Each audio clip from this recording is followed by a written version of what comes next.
পরজগতের মহামুক্তির জন্য যে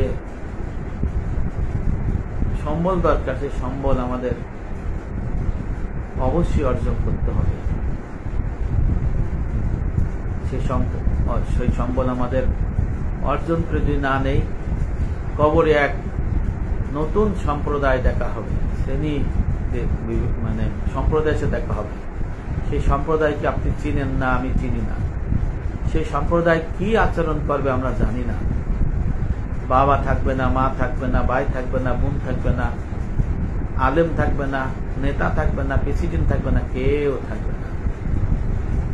আল্লাহ রসুল বলেছেন, একটা ব্যক্তির তিন ধরনের লোক জিনিস থাকে, তিনটে বন্ধু থাকে।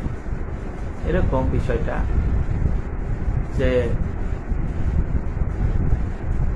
ওই লোক যখন মারা যায় তখন তার থেকে তার তিন জিনিস থাকে, তার থেকে তার ধন সম্পত্তি, বাড়ি গাড়ি বিদায় নাই। থাকে আত্মীয় স্বজন, আপনজন আর আমল। যখন কবরে নিয়ে যায়, দাফন করে, ওই লোকটা কবরে যায়, ওই আপন লোকজন, আত্মীয় স্বজন ফেরত আসে। তিনটে জিনিসের মধ্যে দুইটাই ফেরত আসে।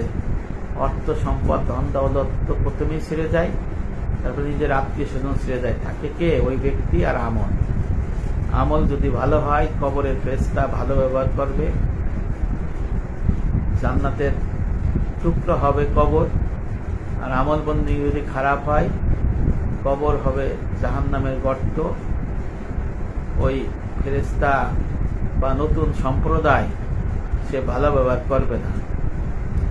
আর একটা কথা হলো, দুনিয়ায় বিপদে পড়লে কেউ না কেউ এসে হাজির হয়, কেউ না কেউ তাকে সাহায্য করে এবং পাল্টা প্রতিরোধ করার চেষ্টা করে। কিন্তু মৃত্যুর সময়ে এমন অবস্থা হয়, মৃত্যুর থেকে তার আর কন্ট্রোল থাকে না, সে আল্লাহর কন্ট্রোলে চলে যায়। ফেরেশতা যেমনে করে তেমনে থাকে। যেমন এক ব্যক্তি মারা যায়, গোসল যে করায় সে বোঝে, যিনি লাশ, ওই লাশকে যেমনে লেখে সেমনে থাকে।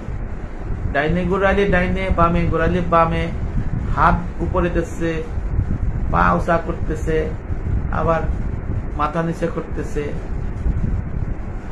এপিট ওপিট করতেছে। কিন্তু ওই লাশের আর ক্ষমতা নাই, বলারও নাই, কওয়ারও নাই, যেমনে রাখতেছে। গোসলটা তাই এরকম। কবরে মরার পরে এই মানুষও ওরকম হয়ে যাবে, তার নিজের কোনো কর্তৃত্ব থাকবে না। ফেরেশতা তার আমল অনুযায়ী আল্লাহ পাকের নির্দেশে তাকে ওই শাস্তি দেবে, অথবা আল্লাহর জান্নাতে নাজ নিয়ামত তাকে দেবে। এই বিষয়গুলো আমাদের ভাবতে হবে, না হলে আপনার আমল বন্দিকে আসবে না। মৃত্যুর চিন্তা করতে হবে, কবরের চিন্তা করতে হবে, ময়দানে হাসরে যে অবস্থা হবে ভয়াবহ সেটা চিন্তা করতে হবে। তারপরে পুলসিরাত 30,000 বছরের রাস্তা, তার আগে স্টেশন আছে, 30 বছর থাকতে হবে, অপেক্ষা করতে হবে। যেমন ব্রিজে উঠতে গেলে অপেক্ষা করা লাগে অনেক যানবাহনের জন্য। বুস্তানুল ওয়াইজিন কিতাবের মধ্যে হাদিস শরীফে আছে ইবনুল জাওজি যে পুলসিরাত পার উঠার আগে 30 বছর অপেক্ষা করতে হবে। যে ব্যক্তি তার রোজা 30টা কবুল করাইতে পারছে, তার ওই 30 বছর অবস্থানটা আনন্দময়, কল্যাণকর হবে। আর যে 30টা রোজা কবুল করাইতে পারে নাই, তার ওই 30 বছর পুলসিরাত যাওয়ার আগের যে 30 বছর অপেক্ষা করা লাগবে, অপেক্ষামান ওয়েটিং, সেটা তার জন্য ভয়াবহ হবে, জাহান্নামের মতো কষ্ট হবে। নাউযুবিল্লাহ। এই চিন্তা তো কেউ করে না। পুলসিরাত পার হওয়ার সময় মনে করে যে আমি পুলসিরাত পার হয়ে যাব। পুলসিরাত যে সুদের থেকে সূক্ষ্ম হবে এবং অন্ধকার হবে, এক স্টেপের পরে পরের স্টেপে আলো থাকবে না, এইটুকু চিন্তা করে না। পুলসিরাতের উপরে যে আপনি ইবনে আব্বাস বলছেন যে 5টা 7টা ঘাঁটি হবে, 7টা চেকপোস্ট হবে। তার হলো 4টে হলো আল্লাহর হক সম্পর্কে, আর 3টে হলো বান্দার হক সম্পর্কে। প্রথম হবে নামাজের হিসাব, নামাজের ইমামতের হিসাব, নামাজের হিসাব। এই নামাজ নিয়ে অনেকের মধ্যে আবার ভুল ধারণা আছে। অনেকে মনে করে যে 30 বছর নামাজ পড়ে নাই, সে তওবা পড়ে নফল পড়বে। নফল পড়লে এই 30 বছরের যে ফরজ নামাজ পড়ে নাই, ময়দানে আসরে নফল আল্লাহ পাক তালাশ করে এটা পরিপূর্ণ করে দেবে। আসলে এই ধারণাটা ভুল। আবু দাউদ শরীফের হাদিসের মধ্যে আছে যে নামাজের হিসাব আগে নেবে। যদি বান্দার ফরজ নামাজের ত্রুটি দেখা যায়, ঘাটতি না ত্রুটি, তখন আল্লাহ বলবে তার নফল নামাজ আছে কিনা। যে নামাজ পড়ছে সেই নামাজের মধ্যে যদি ত্রুটি থাকে, তখন ওই নফল দিয়ে সেটাকে পূর্ণ করে দেবে। অথচ বলে যে আপনি নামাজ পড়েন নাই 50 বছর, কোনো অসুবিধা নাই, তওবা করিয়া ফরজ পড়ে দেখে আর নফল পড়ে। অথচ কাজা নামাজ যে রয়ে গেছে তার বালেগ হওয়ার পরে এটা কোনো খোঁজ নাই, তাহলে সে মৃত্যুর প্রস্তুতি নেবে কেমন করে? অত দেখেন কাজা কাফারা আদায় না করলে তার তওবার দরজা হাজির হয় না। আমিরুল মুমিনিন হযরত আলী রাদিয়াল্লাহু আনহু বলেছেন তাফসিরে মারিফুল কোরআনে 1388 পৃষ্ঠায়, সংক্ষিপ্ত রূপ সৌদি আরবে এখানে লেখা আছে। তাহলে আমরা প্রস্তুতি ছাড়া কবরে যাইতেছি। হযরত আবু বকর সিদ্দিক রাদিয়াল্লাহু আনহু বলেছেন যে ব্যক্তি প্রস্তুতি ছাড়া কবরে গেল, সেজন্য ভাসমান, সেজন্য সমুদ্রের মধ্যে মানে বাহন ছাড়া গেল। হযরত আবু বকর সিদ্দিক রাদিয়াল্লাহু আনহু বলেছেন যে ব্যক্তি আমল বন্দেগী ছাড়া প্রস্তুতি ছাড়া কবরে গেল, সে তদ্রূপ যে ব্যক্তি সমুদ্রের মধ্যে বাহন ছাড়া নেমে গেল। তার মানে কি, সমুদ্রে গেলে মরণ। আমরা মৃত্যুর আগে তওবা নসিব করে। আমাদের এলাকার এক নাম করা আলেম, আমি নাম বলি, মাওলানা নাসির সাহেব, গোপালগঞ্জের, উনি বললেন যে ব্যক্তি লা ইলাহা ইল্লাল্লাহ মুহাম্মদ রাসূলুল্লাহ বলছেন সে জান্নাত যাবে। 5 ওয়াক্ত নামাজ পড়ছে, সিল্লাত তাবলীগ করছে, আর ওই গান কিনারের পীর সাহেবের কাছে গেছে, সে আর কোনো খারাপ কাজ করে নাই, সে জান্নাত যাবে। আচ্ছা, এত বড় আলেম যদি এই কথা বলে, মানুষ ওই দিকে ধাবিত হয়। সে বলছে তাহাজ্জুদ করে, অথচ ওই ব্যক্তি 40-50 বছর নামাজই পড়ে নাই। ওই যে অপরের হক নষ্ট করছে, বোনের সম্পত্তি দেয় নাই, ভাইয়ের সম্পত্তি দেয় নাই, তারপরে হারাম আসবাব দিয়ে সে ভরপুর হয়ে রয়েছে। সে যদি 5 ওয়াক্ত নামাজ পড়ে, লা ইলাহা ইল্লাল্লাহ পড়ে, আস্তাগফিরুল্লাহ পড়ে, তাহাজ্জুদ পড়ে, আর ওই কোনা কাঞ্চা নদীর পরে পীর সাহেবের কাছে যায়, লাভ কি? কোনো লাভ আছে? কোনো লাভ নাই। কিন্তু মানুষ পথভ্রষ্ট হয়, কবরের প্রস্তুতি কেমন করে নেবে? লা ইলাহা ইল্লাল্লাহ মুহাম্মদ রাসূলুল্লাহ যে বলবে সে জান্নাতে যাবে। হযরত আল্লামা খলিলুর রহমান আল আজহারী আল মাদানী এবং আমার শায়েখ হযরত আল্লামা শাকুর দামাত বারকাতুহু বলেছেন, এবং আমার কাছে একটা কিতাব আছে জামিউল উলুম ওয়াল হিকাম, আর একটা হলো ইবনে রজব হাম্বলী রহমাতুল্লাহ আলাইহির খোদার দিকে প্রত্যাবর্তন, এই বাংলা লেখা। এই কিতাবের মধ্যে লেখা আছে যে লা ইলাহা ইল্লাল্লাহ মুহাম্মদ রাসূলুল্লাহ পাঠ করলে কোন ক্ষেত্রে জান্নাত যাবে। সেখানে বলা হয়েছে কোন অমুসলমান যদি আর এক ওয়াক্ত নামাজের আগে মুসলমান হয়ে লা ইলাহা ইল্লাল্লাহ মুহাম্মদ রাসূলুল্লাহ কালেমা পাঠ করে মুসলমান হয়ে আর একটা নামাজ হওয়ার আগে মারা গেল, তার পথে শরীয়তের কোন ফরজ কিছু ধার্য হয় নাই, গুনাহ করে নাই, সে যদি মারা যায় তাহলে সে জান্নাত যাবে। আর যে মুসলমান লা ইলাহা ইল্লাল্লাহ মুহাম্মদ রাসূলুল্লাহ কালেমা মৃত্যুর সময় নসিব হবে, সে জান্নাত যাবে। এখন কার নসিব হবে? যে পরিপূর্ণ দিন ইসলামের মধ্যে রয়েছে, আল্লাহর আদেশ নিষেধ সমস্ত কিছু আদেশকে পালন করছে, নিষেধের কাছে যায় নাই, হালালের মধ্যে রয়েছে, হারামের কাছে যায় নাই, আল্লাহ পাকের বিধান অনুযায়ী সমস্ত ইবাদত বন্দী করছে, ইবাদত মুআমালাত মুহলিকাত মুনজিয়াত, 4 ধরনের ইবাদত করছে, দেহত্যা মালের বন্দী করছে, এই সমস্ত লোক আল্লাহ রহমত প্রাপ্ত হবে। আর রহমত প্রাপ্ত হইলে মৃত্যুর আগে তার জবানে লা ইলাহা ইল্লাল্লাহ মুহাম্মাদুর রাসূলুল্লাহ বলা হবে, সে জান্নাত যাবে। তাহলে যে আমল বন্দেগী না করলে লা ইলাহা ইল্লাল্লাহ মুহাম্মাদুর রাসূলুল্লাহ আমি এখন বলে থাকলাম আমি জান্নাত যাব, এটা যাওয়া যাবে না, যাইতে পারবে না। যে কারণে হযরত আবু হুরায়রা রাদিয়াল্লাহু আনহু লা ইলাহা ইল্লাল্লাহ মুহাম্মাদুর রাসূলুল্লাহ বললে জান্নাত যাবে বলে মদিনা শরীফের বাগলি গলিতে বলতেছিলেন। ওমর রাদিয়াল্লাহু নিষেধ করলেন, নিষেধ শুনলেন না। পরে ওনাকে ঘুষি দিলেন, ওনাকে গায়ে হাত দিলেন, রক্তপাত হয়ে গেল। উনি তাড়াতাড়ি নবীর কাছে বিচার দিলেন। পিছিয়ে পিছিয়ে হযরত ওমরের জন্য বললেন ইয়া রাসূলুল্লাহ, আপনি তো বললেন যে লা ইলাহা ইল্লাল্লাহ মুহাম্মাদুর রাসূলুল্লাহ যে বলবে সে জান্নাত যাবে। ওমর রাদিয়াল্লাহু বললেন, ইয়া রাসূলুল্লাহ, এই কথা যদি বলে সবাই আমল বন্দেগী ছেড়ে দিবে। নবী ইসলাম হযরত ওমরের জন্য এই পক্ষে রায় দিয়েছেন। আসলে আমল বন্দেগী ছাড়া, মুত্তাকি কামেল মুমিন হওয়া ছাড়া কেউ মরার আগে লা ইলাহা ইল্লাল্লাহ মুহাম্মাদুর রাসূলুল্লাহ তার জবানে আসবে না। আর একটা হলো তওবা, এটা বলে শেষ করে দেই। অনেকে তওবা, আল্লাহ পাক বলছেন বান্দারে তোর গুনাহ যদি পাহাড় থেকে পাহাড়ের উচ্চেও যায়, সমুদ্র থেকে মহাসমুদ্র হয়ে যায়, মূল কথা তুই তওবা করো, আমি আল্লাহ ক্ষমা করবো। আর যদি ক্ষমা নাও করি তো বান্দা আশা ছেড়ে না। তওবায় নসুহা করার কথা আল্লাহ পাক বলছে। অথচ বর্তমানে কি বলা হয়? তওবা বলা হয় আস্তাগফিরুল্লাহ রব্বি মিন কুল্লি জামবি ওয়া আতুবু ইলাইহি লা হাওলা ওয়ালা কুওয়াতা ইল্লা বিল্লাহিল আলিয়্যিল আযীম। এটা অথচ জবানি তওবা। এই তওবার কোনো মূল্য নাই। যাদের কবিরা গুনাহ রয়ে গেছে, মানুষের হক পাওনা দিনা রয়ে গেছে। আমাদের এক মসজিদের ইমাম সাহেব এক শুক্রবারে বললেন মসজিদে ঘুষখোর বেশি। মানে বিল্ডিং এর ঢাকা শহরে যত অ্যাপার্টমেন্ট আছে, ভালো লোক কয়জনকে নেই, ঘুষখোর বেশি। এই ঘুষখোররা মসজিদে ভরপুর করে।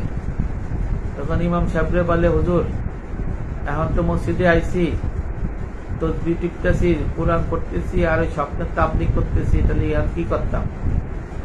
ইমাম সাহেব বলে দিলেন যে আপনার আর কিছু করা লাগবে না, লা ইলাহা ইল্লাল্লাহ মুহাম্মাদুর রাসূলুল্লাহ পড়ছেন তো পড়ছেনই, তওবা পড়েন, চোখের পানি ফেলায় কান্নাকাটি করেন, ইনশাআল্লাহ আল্লাহ মাফ করবেন।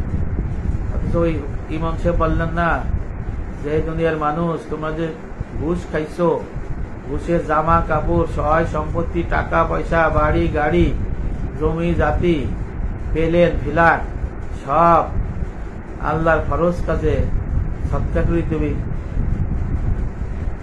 দোয়া, মানে ওই যে সওয়াব ছাড়া, নাহলে সে মুক্তি পাইবে না। সে বললেন কি যে এখন আপনি আস্তাগফিরুল্লাহ পড়েন আর কান্নাকাটি করেন, তাহাজ্জুদ করেন, নফল পড়েন, আপনি আল্লাহ পাক আপনি ক্ষমা করবে। আচ্ছা, এই ধরনের লোককে আল্লাহ কোনদিন ক্ষমা করবে না।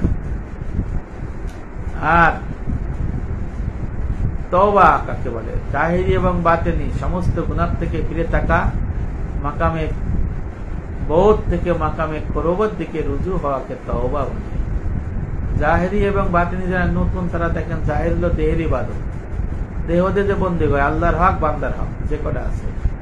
আর বাতিনি হলো আত্মার অসৎস্বভাব বর্জন, সৎস্বভাব অর্জন।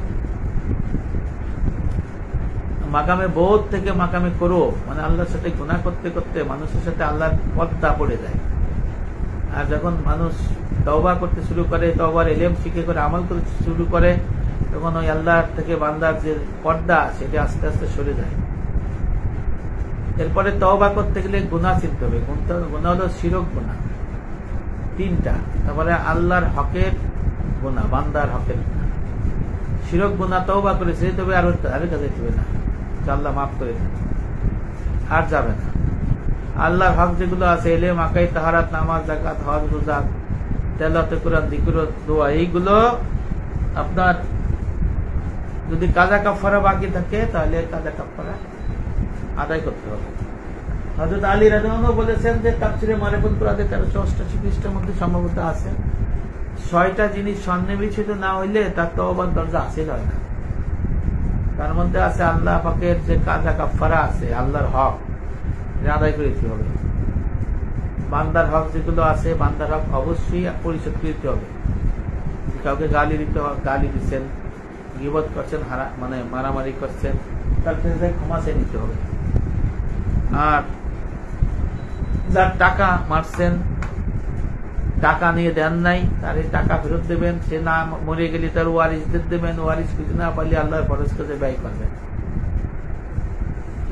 ঘুষ যদি থাকে, ঘুষের সমস্ত টাকা পয়সা, সহায় সম্পত্তি, বাড়ি গাড়ি, মার্কেট 10 তলা 20 তলা 50 তলা, হেলিকপ্টার পেলেন, সমস্ত কিছু এই ঘুষের সবকিছু আল্লাহর ফরজ কাজে সৎকার করে দিতে হবে, মাপ চাইতে হবে, সব ছাড়া। আর ঘুষের বাড়ি গাড়ি, মার্কেট, শ্বশুরির মার্কেট, বাবার মার্কেট, দাদার মার্কেট, ভগ্নিপতির মার্কেট, স্ত্রীর মার্কেট, সুদের টাকা, এইগুলো তো সুদ যারা খায় তাদের সরাসরি দোজখী। হাদিস শরীফে আছে কিতাবুল কাবায়ের, ইমাম জাহাবি রহমতুল্লাহ আলাইহির কিতাবের মধ্যে লেখা আছে ওই কথা যে প্রতিদিন সন্ধ্যায় এবং সকালে এই সুদখোরকে কবরে জাহান্নামের আগুন দিয়ে পোড়ানো হবে। সে পোড়ানো সহ্য করতে পারবে না, দৌড় দেবে। তখন ফেরাউনের দল তাকেও পোড়াবে, তারা তারা আটকায় রাখবে, কিন্তু আর যাইতে পারবে না সকাল এবং সন্ধ্যায়। তাই সুদখোরকে এই অবস্থা হবে, এদের চেহারা বিকৃতি করে দেবে।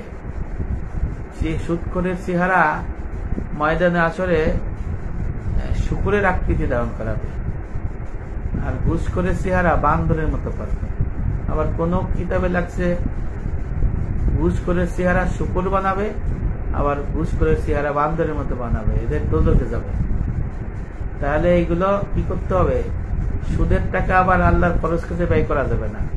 পায়খানার টাট্টি অথবা জনকল্যাণমূলক কাজে যদি বেশি হয়, এটাই ব্যয় বিধান করতে হবে, সব তো পাবে না।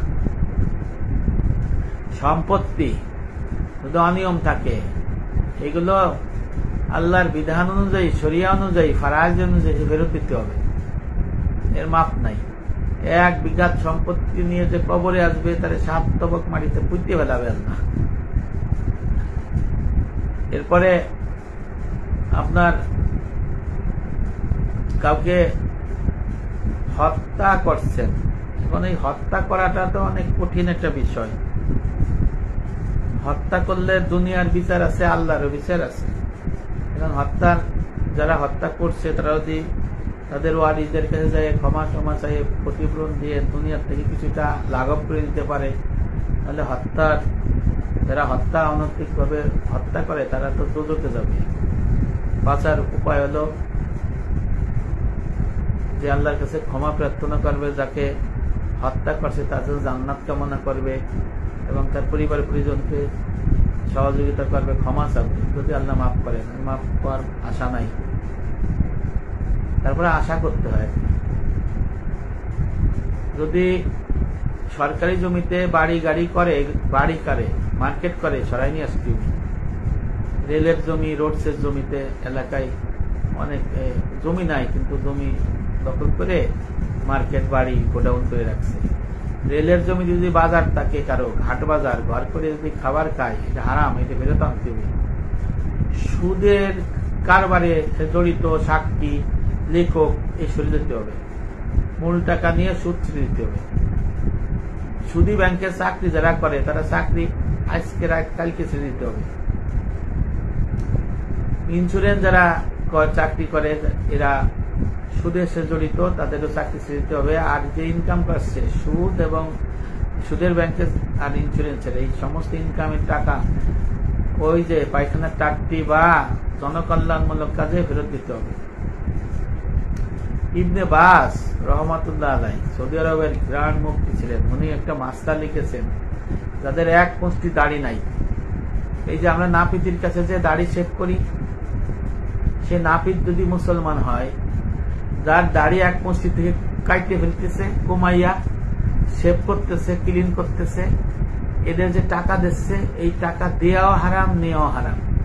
ওই নাপিত এই টাকা নিয়ে খাবার খেয়ে ফেললে তার বাঁচার উপায় হলো সে হিসাব করবে সে দুনিয়ায় বাইচে থাকতে কতটা লোককে এই ওয়াজিব ফরজ এক মুষ্টি দাড়ি কাটছে, কাটটা কত টাকা ইনকাম করছে, এই টাকা আল্লাহর খরচ করে ব্যয় করে দিতে হবে।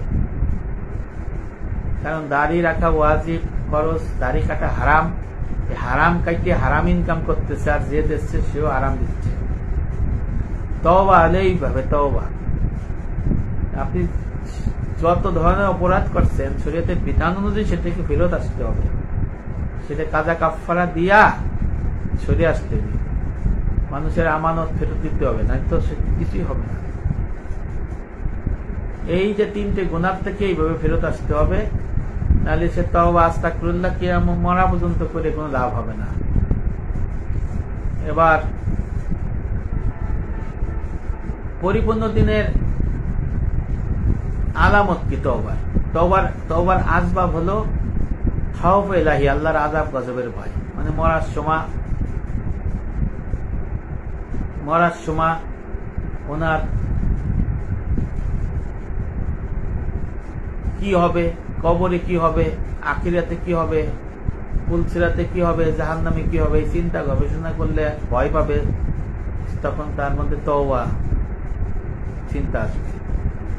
পরিপূর্ণ দিনের তওবার আলামত পরিপূর্ণ দিনের এলেম। যে এলেম শিক্ষা না করলে পরজগৎ হাসিল হয় না, আসলে সত্য। সে পরজগতের এলেম তার শিখতে হবে, শিক্ষা করে আমল করতে হবে। যদি বাকি থাকে সেটা শিখতে হবে। হাদিস শরীফে আছে যখন কবরে যাবে, এটাই সম্ভবত কিতাবুজ জুহুদে আছে, আহমদ ইবনে হাম্বল রাহমাতুল্লাহ কিতাবে, কবরে যখন মানুষকে দেয়া হবে তখন ওই ব্যক্তি যদি দিনের এলেম শেখে, আমল করে, তার কবরের মানে চেহারা সুরত এমন মানে দ্রুতি বাড়বে, চমকাতে থাকবে, তখন ফিতনা ফেসাদ জাহান্নামের কোন উপকরণ ঢুকতে পারবে না। সুবহানাল্লাহ। আর আল্লাহ রাসূল বলেছেন হাদিস শরীফে আছে, যখন পুলসিরাতেও আজ উঠবে তখন জাহান্নাম ডাক দেবে, ওহে কামেল মুমিন। তাফসিরে মাজারি কাবিরের মধ্যে হাদিসটা আছে, ওহে প্রথম খণ্ড, ওহে কামেল মুমিন, ওহে কামেল মুমিন, তুমি নির্বিঘ্নে পুলসিরাত পার হয়ে যাও, কারণ তুমি যে দিনের এলেম শিখছিলে সে এলেমের নূর আমার জাহান্নামের আগুনকে নিভাই দিয়েছে। সুবহানাল্লাহ। তাহলে তওবার মধ্যে আছে, আলামতের মধ্যে আছে দিনের এলেম, আকাইদ তাসুফ ফিকাহ এর এলেম শিক্ষা করে আমল করতে হবে, দেওয়ারটা মালের বন্দী করতে হবে। এই হলো আলামত। আর চিকিৎসা আছে তওবার, যে মৃত্যু, হাসর, কবর, মৌত বলছি, এইগুলো আপনার চিন্তা গবেষণা করতে হবে। আল্লাহ বলছেন অকোনো মা সাদেকিন, সত্যবাদী সাদেকিন যারা থাকবে, হক্কানি আলেম, তাদের কাছে যেতে হবে, তাদের কাছে বসতে হবে। সেখানে গেলে আল্লাহ আল্লাহ লোকরা যায়, আল্লাহ আল্লাহ লোকরা গেলে আল্লাহর কথা বলা হয়, কোরআন হাদিসের কথা হয়। যেখানে আল্লাহর কথা বলা হয়, কোরআন হাদিসের কথা বলা হয়, সেখানে আল্লাহর রহমত বর্ষিত হয়। আর আল্লাহর রহমত বর্ষিত হইলে তওবার উপর ইস্তেকামত থাকা সম্ভব হয়। সুবহানাল্লাহ। ভাই, এই জন্য তওবা। আর আপনারা যে তওবা আস্তাগফিরুল্লাহ পড়েন, এটা তো জবানি তওবা। তাদের গুনাহ নাই, কবিরা সগীরা গুনাহ হইছে, তারা